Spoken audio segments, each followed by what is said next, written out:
Hello, and welcome to You Are Your Own Hero. I am Dr. Tassel Faith Shamebrook, and today we are talking about make peace with food.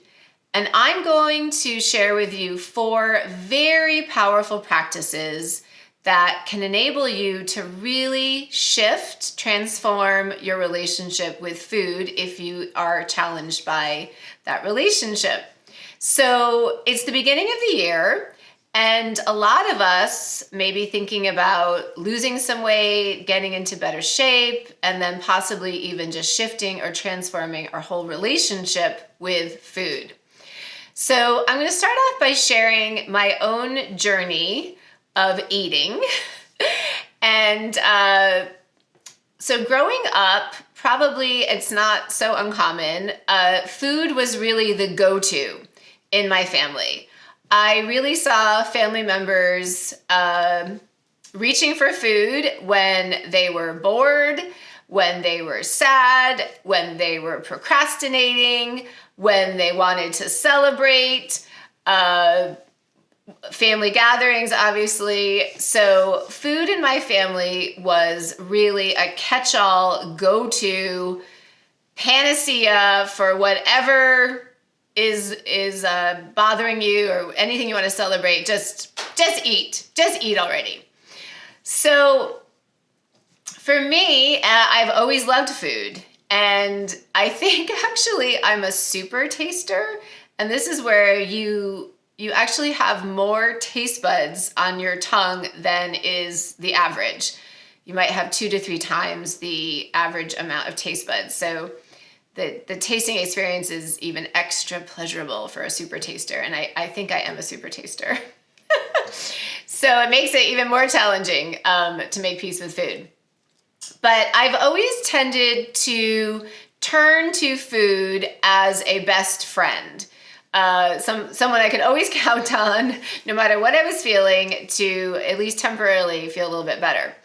So I've always been a bit challenged by my relationship with food, but I would say it really became much more challenging once I became a mom about 15 years ago. And I believe it became more challenging because I was a lot more busy. I was unable to do the things I might have done for myself that didn't include eating. And I was a lot more isolated. And at times, it could be kind of boring and mundane, some of the things we have to do when we're raising kids, cooking and cleaning and those sorts of things. So it was even easier and more appealing to turn to food as my best friend once I became a mom. And I never really gained weight per se, although I did gain quite a bit of weight during my pregnancies. I gave myself really carte blanche to eat whatever I wanted when I was pregnant, which was awesome, although gaining the amount of weight I did was not awesome. I think I gained at most, it was like 45 pounds during one of my pregnancies. And it didn't really feel great. So although I didn't really gain weight in the relationship I had with food, apart from my pregnancies, I always felt really uncomfortable with my relationship with food. I did not have peace with my relationship with food because I felt that food controlled me. I felt I would think about food a lot. I would have lots of urges to eat and overeat. And I at times could just feel out of control. And it was really, really, really uncomfortable. So more recently, I have had some breakthroughs in my own relationship with food. And this is where these 4 practices that I'm going to offer you stem from, just from my own experience over all these years of eating and figuring out my relationship with food. Okay, so the first practice I'm going to offer is please take time and really get to know your own relationship with food.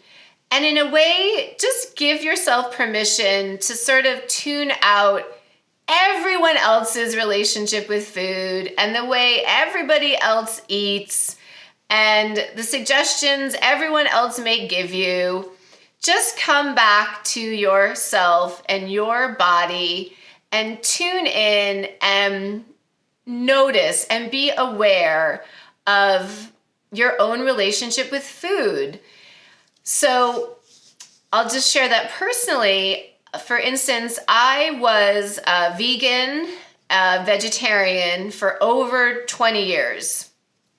And I really love animals, and I really have no real interest in eating animals. I would prefer to never eat an animal. But recently, because I've had some health issues, starting with my hair falling out, it really seemed important, and I had some medical analysis done, that for me to consume a bit of animal protein in the way I eat. And so I really had to let go of this identity, of this label of being a vegetarian and a vegan. And this was not easy for me. As I said, I really don't want to eat animals. But I needed to get to know myself and really what my body needed. I was a bit attached to this ideal of never eating animal protein at all. But I think I was not really listening to what my body needed. I was really not knowing my own body. And for me, as I tune into what my body wants, it just really wants whole foods. And it doesn't want anything processed. It really just wants, an avocado or a banana or some nuts or an egg, things like that, when I really, really tune in. And for me personally, what I have found really works as somewhat of a normal eating schedule, which I think is really helpful to have somewhat of a bit of a routine of how you eat, because then your body knows what to expect.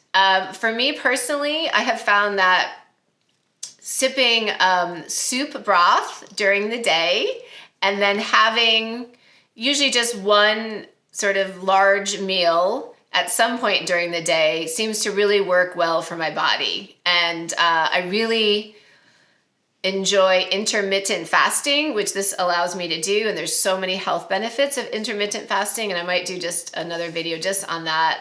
But there's a process called autophagy that your body will go into that's really, really beneficial for the regeneration and health of your cells when you do intermittent fasting and can enter autophagy. So basically, I'm not following any particular diet or way of eating. It's not vegetarian at this point. It's not vegan. It's not keto. It's not paleo. It's not anything. It's Tassel's way of eating. It's my way of eating through really noticing what seems to work for me and my body. Okay. Number 2, the second practice I recommend is identify what you really enjoy about eating and make a plan about that. How can you really satisfy what you really enjoy with food? And this sounds kind of funny, but I really like having food in my mouth. I really like chewing, I think, and just the experience of having food in my mouth. And so I don't really want to eat food that takes a really short time to eat, like a donut. I can eat a donut in about 2 seconds flat. And of course, donuts are not super healthy anyway. But so I find I want to eat foods that kind of take a long time to eat, because I enjoy the process of eating. So I tend to eat a lot of vegetables and a lot of fruit that really take kind of a bit of time to chew, and they're in the mouth for a long time. And I just like to have food in my mouth, so it really works for me. It sounds so funny. So one of my favorite meals actually is just to cut up raw vegetables, like broccoli, carrots, cauliflower, celery, cabbage, squash, anything, and have a few different little dips for the vegetables. So I might have a vinaigrette, I might have, say, a peanut sauce, maybe a pesto or some sweet chili sauce. And I just dip the vegetables into these little sauces. And I find that holding the food, not using utensils, also seems to be more pleasurable to my body. And I feel more fulfilled when I eat with my hands. I also notice when I use spices that I feel more satiated afterwards. And of course, spices are so healthy for us too. So I was able to really identify what I most liked about eating. I just really like to eat for a length of time. So I've chosen foods that enable me to eat for kind of a long time. Okay, the next step is to identify your challenges and your pitfalls and make a plan. Oh, I have a lot of challenges and pitfalls around food. The biggest ones are late at night is when I will tend to cheat or overeat in ways that I might not feel good about. Junk food in general, chips, hot Cheetos, mint chocolate chip ice cream, all of that. It's really hard for me to stop once I'm eating those foods. I think partly because they're not really full of many nutrients, so our body just feels very empty and hungry when we're eating them. So our body, in a way, doesn't want to stop because it's looking for the nutrients. So that's another pitfall of mine. And then when I'm sad, lonely, tired, those are also times where I may want to reach for food. So these are my challenges. So what can I do? So what I've sort of instituted as a rough plan is, in general, I try not to eat, say, after 8 p.m. And if I really, really want something, I may have a lollipop. And I found some really healthy lollipops made from cane sugar and some other healthy ingredients. So I may indulge in a lollipop. If I do decide to eat later at night, I try to keep it, again, to fruit and vegetables and not, say, junk food, because I know the junk food route is only going to end up not panning out well. And I also try to be really aware of my emotional state. So if I want to reach for food, I try to ask myself, why? Why am I wanting to eat right now? And when I ask myself why, I immediately get an answer. It could be because I'm sad, because I'm tired, because I'm bored. And it's not to say that every time I decide not to eat. Sometimes I'll know what's going on with me and I will decide to eat. But at least I'm making a conscious choice about it. And then also, if I'm not hungry, I do try to do other things, like listen to like a cool song and dance a little bit, go for a quick walk, even go for a little drive, listen to the radio.